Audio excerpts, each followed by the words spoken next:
et peuple boobu li ñu dogal tey jii mooy Ousmane Sonko dellu si Bassirou Diomaye ñëw amuñu xaj ak seen Diomaye mooy Sonko mooy Diomaye dañuy dem élection te incha allahu dinañ gagné élection yi midi résultat yi jeex sénégalais am 5e président.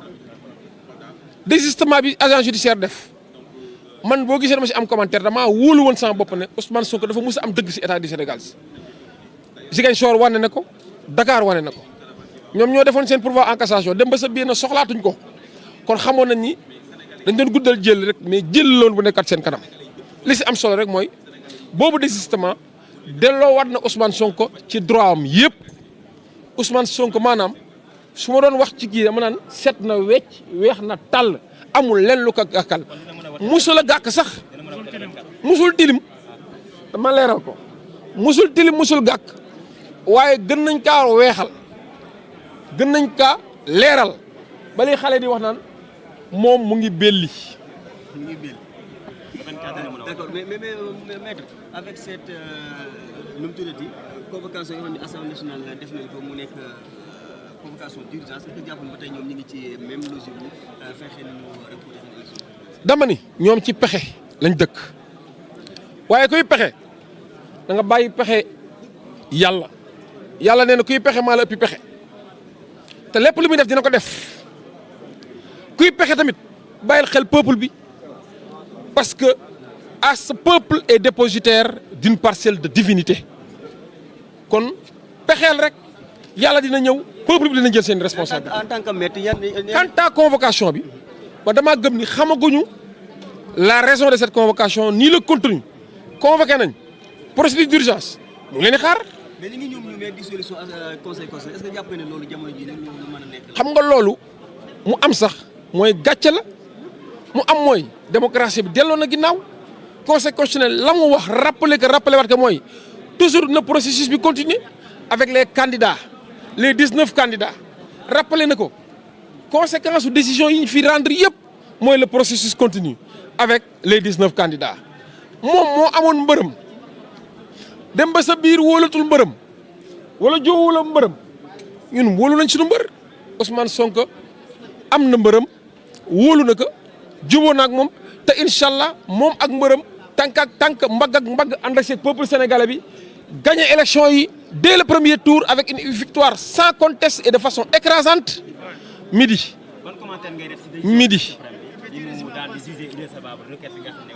loolu ñëpp xaaroon nañ ko lépp lu laal ci élection présidentielle élection nationale conseil constitutionnel moo am compétence bi te conseil constitutionnel yàgg wax na ni en vertu de ses pouvoirs de régulateur moom am na sax droit fixer la date tout en tenant compte des exigences contenues dans le code électoral et dans la constitution notamment sur le mandat présidentiel parce que dañ ni mandat bi warta tegu benn fan waaye warta wàññee ko benn fan conseil constitutionnel nee na moom mooy veillé ci loolu te rappelé na ko rappelé waat ko cour suprême li mu ñëw wax mooy conseil constitutionnel en réalité moo compétent pour loolu moo tax ñu déclaré action bi irrecevable l'irrecevabilité bokkul ak ñu débouté la irrecevable mooy yow fi nga ñëw di fi jooytu du yow yaa war a ñëw jooytu fi wala du li ngay jooytu fii nañ ko war a jooytoo kon kay loolu leer na yaa xëyti nañu dem élection waay peuple bi seen yaram a ngi xasan yàkkamti nañ élection nañu dem élection nañ ci rafet bu si kenn ñaaw jërë ngeen jëf. Sur quel point? Oui, je dis, c'est un sentiment de satisfaction quand je vois des pères de famille, à la personne d'Ousmane Sonko, de Bassirou Diomaye Faye, ainsi que d'autres leaders, recouvrer la liberté et regagner la société en toute dignité et en toute honorabilité. Je pense que ce qui s'est passé hier nous donnait même l'impression qu'on était dans une soirée électorale. Parce qu'il y avait des scènes de liesse un peu partout dans ce pays. Des scènes de joie. On dirait que c'était un sentiment de délivrance. Et je pense que ceci est un message que le peuple vient de lancer à l'endroit de tous ceux qui nous regardent, mais tous ceux qui s'intéressent aux destinées de notre pays. Le peuple sénégalais, ce vaillant peuple sénégalais à qui je rends un hommage mérité, a toujours démontré à la face du monde que le Sénégal restera un état de droit. Le Sénégal restera un état de paix. le Sénégal restera également une nation apaisée. Et le peuple a toujours su montrer et démontrer qu'en réalité, la dernière décision lui revient. Et ce peuple n'a jamais failli à cette mission, effectivement, de montrer même aux acteurs politiques que c'est lui qui décide. J'ai dit que la démocratie, c'est le gouvernement du peuple, par le peuple et pour le peuple. Mais je dis plus loin, même la justice rend ses décisions au nom du peuple sénégalais. Donc, on ne peut pas laisser le peuple en rade ou ignorer le peuple ou mettre le peuple de côté pour prendre des décisions qui vont concerner les destinées de ce peuple. En tout cas, ce peuple sénégalais, à travers sa jeunesse, à travers les personnes du troisième âge, à travers sa diaspora, a su montrer qu'effectivement, ce Sénégal que nous avons sera effectivement un Sénégal de lumière. Ce Sénégal que nous avons va quitter le monde des ténèbres et effectivement va plonger dans le monde des lumières. Et ce Sénégal-là, Inch'Allah, connaîtra avec ce scrutin un nouveau président. Ce président, nous le souhaitons, s'appelle Bassirou Diomaye Diakhar Faye, tel que désigné et tel que souhaité par le président Ousmane Sonko. Je dis que le pouvoir est en train de tout faire pour créer les conditions de ne pas tenir les élections à date issue, conformément à la décision du Conseil constitutionnel. Je dis et je répète, l'élection aura bel et bien lieu.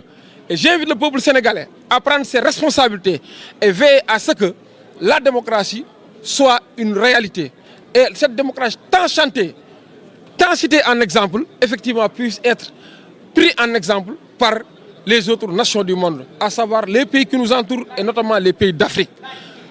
Le moment est venu pour faire comprendre à cette élite qui nous gouverne qu'en réalité, toute décision qui sera prise et qui serait contraire aux aspirations du peuple, ce peuple prendra ses responsabilités pour dire qu'en réalité, il n'y a pas plus légitime, il n'y a pas plus populaire que moi.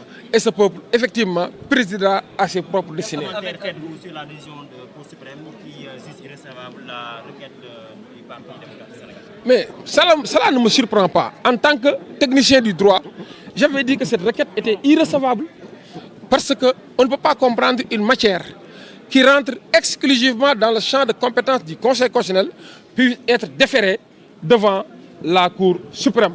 La Cour suprême ne peut pas se prononcer sur un acte touchant le processus électoral, surtout que l'élection est une élection nationale, à savoir l'élection présidentielle. Et cela est valable également pour les élections législatives. Donc la Cour suprême a bon droit de dire que cette requête est irrecevable. L'irrecevabilité est différente du débouté. L'irrecevabilité, c'est quoi? Que la personne qui m'a saisi n'est pas habilitée à me saisir ou que la matière qui m'a été déférée ne doit pas m'être déférée parce qu'il y a une autre juridiction compétente pour connaître de la matière. Avec cette convocation d'urgence de l'Assemblée nationale, pensez-vous que ces gens sont toujours dans cette même logique de vouloir repousser et reprendre le processus? Écoutez, ce régime-là, finissant moribond et agonisant, est toujours dans les dynamiques complotistes. Il complote toujours, mais je dis, le meilleur complot demeure Dieu, Allah subhanahu wa ta'ala, ainsi que le peuple sénégalais qui encore garde toute son hégémonie et toute sa vitalité pour veiller sur tout ce qui se passe dans ce pays.